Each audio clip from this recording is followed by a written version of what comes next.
ဇနီးတွေမျက်စိကွယ်သွားပြီးနောက်မှာခင်မုန်းဖြစ်သူကသူမအပေါ်အကြီးကျယ်စိတ်ပြည့်ရုံတင်မကပဲဒီတစ်ခါမှာတော့အိမ်ပေါ်ကိုပါအမိတ်ပေးပြီးသူမကိုအိမ်ပေါ်ကနေအတင်းမောင်းချခိုင်းလိုက်ပါတော့တယ်မျက်မမြင်မျိုးသမီးလေးခါများဘာမှမတတ်နိုင်ပဲမြေကြီးပေါ်မှာအားကိုးရမယ်စွာထိုင်နေရင်းကနေမှသူမမှာအမွှာညီမတစ်ယောက်ရှိတာကိုရုတ်တရက်သတိရသွားပါတယ်သူမရဲ့အမကတော့ညီမဖြစ်သူနဲ့ဆရာချင်းလုံးဝဆန့်ကျင်ဘက်ဖြစ်ပြီးနာမည်ကြီးကုမ္ပဏီတစ်ခုရဲ့ CEO တဦးလည်းဖြစ်ပါတယ်ဒါကြောင့်သူမဟာအမဖြစ်သူစီမှာခိုးလုံဖို့တွားရောက်ရှာဖွေခဲ့ပေမဲ့လမ်းမှာမျက်စိမမြင်တာကြောင့်မတော်တဆရင်တိုင်းမှုဖြစ်သွားခဲ့ပါတယ်ကားသမားကလည်းကြောက်လန့်တကြားနဲ့ချက်ချင်းထွက်ပြေးသွားခဲ့ပေမဲ့ကံကောင်းထောက်မစွာပဲအမဖြစ်သူကသူမကိုအချိန်မီတွေ့ရှိသွားခဲ့ပါတယ်ညီမဖြစ်သူဟာခင်မုန်းဖြစ်သူရဲ့နှိပ်စက်မှုကိုနေတိုင်းခံနေရတာတိလိုက်ရတဲ့အချိန်မှာတော့အမဖြစ်သူဟာဒီလူကိုထိုက်တန်တဲ့ပြစ်ဒဏ်ပေးဖို့ဆုံးဖြတ်လိုက်ပါတော့တယ်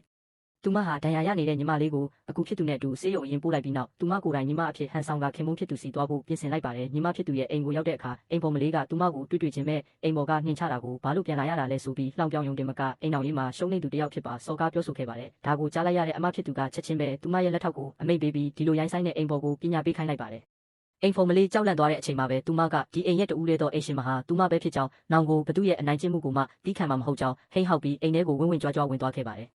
ခဏနေတော့ညီမဖြစ်သူရဲ့ခင်မုန်းပြန်လာတဲ့အခါမှာအိမ်ဖုံမလေးကသူမကိုအကြောင်းမဲ့နှိပ်စက်ပါတယ်ဆိုပြီးမဟုတ်မမှန်လှုပ်ကြံတိုင်တော့ပါတော့တယ်ဒါကိုကြားပြီးဒေါသထွက်သွားတဲ့ထိုလူဟာအခန်းထဲကိုပြေးဝင်သွားပြီးငါအိမ်ထဲမှာဒီလောက်တောင်မောက်မာရဲတလားလို့အော်ဟစ်မေးမြန်းခဲ့ပါတယ်ဒါပေမဲ့သူမရဲ့လက်ထောက်ကဝင်မလေးပဲသူ့ကိုချက်ချင်းပဲချုံနှောင်ပြီးသင်ခန်းစာပေးလိုက်ပါတယ်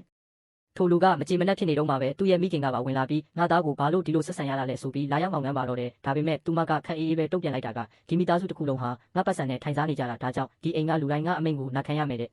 ပြီးနောက်သူမဟာရောက်ခမဖြစ်သူရဲ့လက်ကိုကင်ပြီးဒီနေ့ကစပြီးအားလုံးကိုတဖြည်းဖြည်းချင်းသင်ခန်းစာပေးတော့မယ်လို့ပြောလိုက်ပါတယ်သူမကဒီမိသားစုဝင်အားလုံးကိုသူမရဲ့အစေပါတွေအဖြစ်သတ်မှတ်လိုက်ပြီးညီမဖြစ်သူခံခဲ့ရသမျှနာကျည်းချက်တွေအားလုံးကိုပြန်လည်တုံ့ပြန်သွားမယ်လို့ကြေညာပြီးထွက်ခွာသွားခဲ့ပါတယ်